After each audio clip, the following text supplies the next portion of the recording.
So this is about 1.5 cup of regular Sona Masuri rice that I've taken, and to this I have added half a cup of water. So ensure that you don't add more water to it. Blended the rice, so it's not even blending, so it's just a pulse. So if you see the texture, it's slightly more bigger than the idli rava consistency. So it's about like 5 pulse in the mixie that I've done. So this is the exact uh, consistency that we need. So if you see, the water is already there. So I have transferred all the contents into this thick bottomed kadai. So now have to cook it little bit. So to this now I'm adding, so I've added the water into the mixie jar so that I can clean the contents also. So it's about 3.5 a cup of water. So this has an exact measurement, so it's 1:3. So if you put 1 cup of rice, then it's 3 cups of water that goes in. So I've taken 1.5 cups of water, sorry, 1.5 cups of rice. So I've added 4 cups of water here. So now we are going to cook it.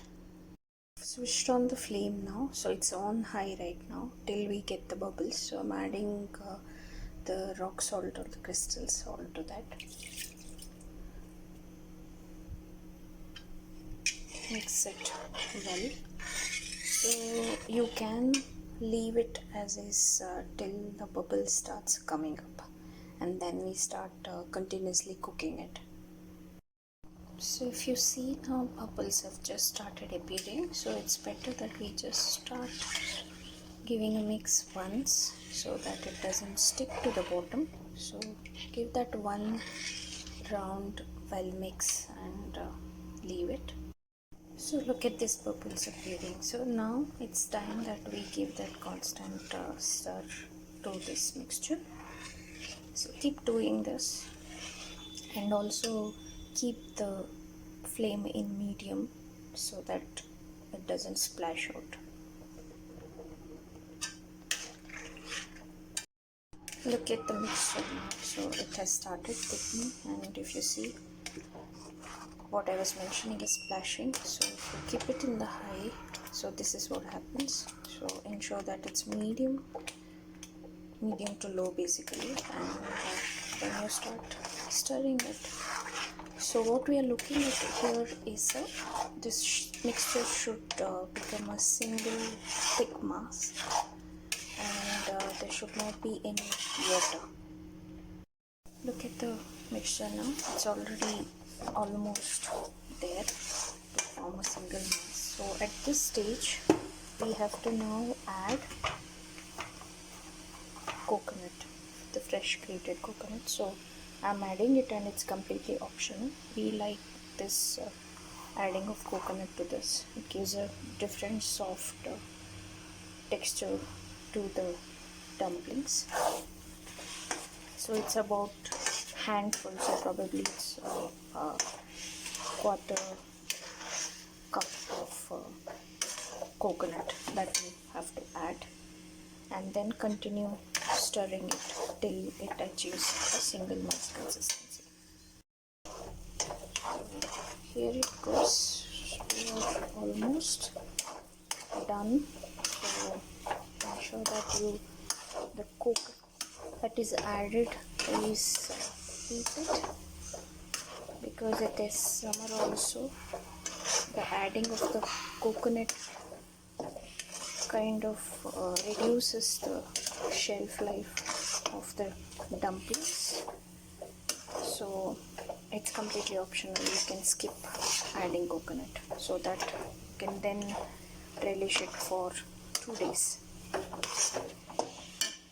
So now if you see, this is done, and see how it comes out of the ladle, and this is the consistency that we are looking at. And it's also important that we add the exact measure of water, otherwise we cannot achieve this kind of a consistency. So now we have to transfer it to a plain dry plate or banana leaf. Here it is. I've transferred it to a plain dry plate and I've kind of spread it so that it cools down quickly. So we are not looking at a complete cool down here. So it can be as soon as you can touch and can tolerate the heat level, you can start making the dumplings. How the dumplings looks. I couldn't capture the video of making the dumplings because I had to use both of my hands.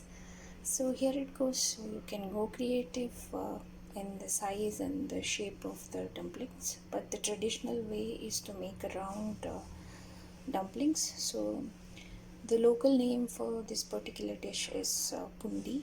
That's in Tulu language. But we also call it as Unde. We call it as Mudde because it's a form of a Mudde. So here it goes. Now this is a steamer. So you have to steam cook it in low to medium heat for about 30 minutes and then you're ready to eat. 30 minutes is up and let's see whether it's cooked. Yes, see, it's ready.